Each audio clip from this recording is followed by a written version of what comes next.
두 전직 대통령을 감옥에 보낸 대한민국 국법이 제1야당 대표에게는 적용되지 못할 특별한 이유가 있는 것입니까? 민주당은 지금이라도 이재명이라는 무거운 짐을 내려놓으십시오. 이재명 의원이 마땅한 죗값을 치르도록 하십시오. 이재명이 없어도 민주당은 망하지 않습니다. 민주당 대통령 후보 경선 중인 2021년 9월 30일 TV토론회에서 당시 이낙연 후보는 이재명 후보에게 이렇게 물었습니다.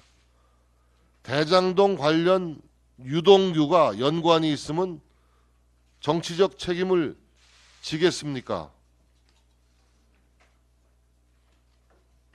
이재명 후보는 문제가 생겼다면 당연히 제가 책임을 져야 하지요 라고 말했습니다. 이재명 대표 지금 책임을 지고 있습니까? 유동규 전 성남시 시설관리공단 기획본부장은 2022년 10월 출소하면서 이재명 명령으로 한 것은 이재명이 벌을 받아야 한다라고 말했습니다. 이재명 대표가 지금 자신이 한 일에 대해서 벌을 받고 있습니까? 이재명은 대장동 사업 개발업자들에게 1조가 넘는 막대한 개발 이익이 돌아가게 한 사업을 설계한 사람이 바로 자기 자신이라고 공언해 왔습니다.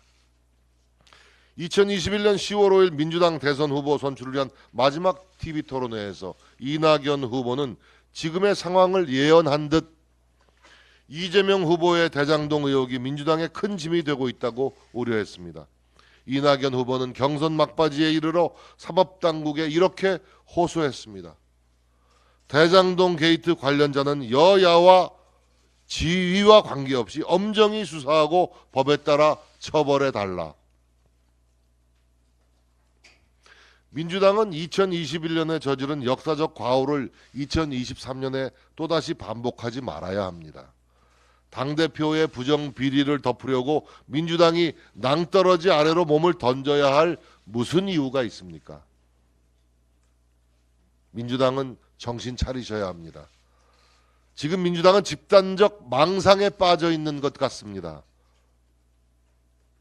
이재명이 없어도 민주당은 망하지 않습니다. 정치인이 뻔뻔한 것도 정도가 있어야 합니다. 이재명 한 사람 살리겠다고 민주당 말살 규탄을 외쳐야 합니까? 이건 제가 한 말이 아닙니다.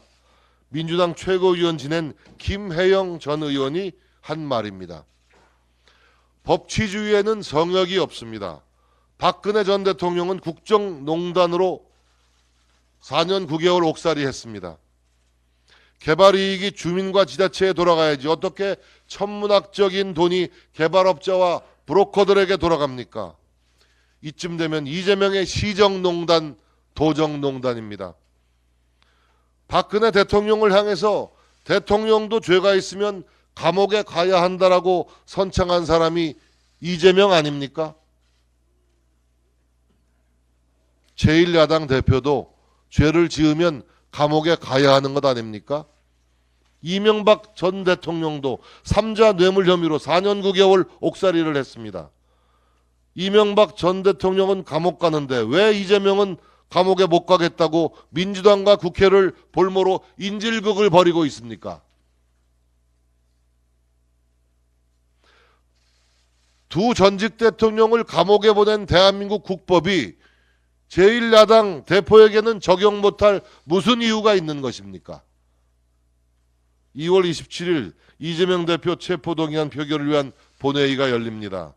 민주당은 이제라도 이재명 대표를 자유롭게 풀어주고 사법 절차와 재판에 전념하게 해주시기 바랍니다.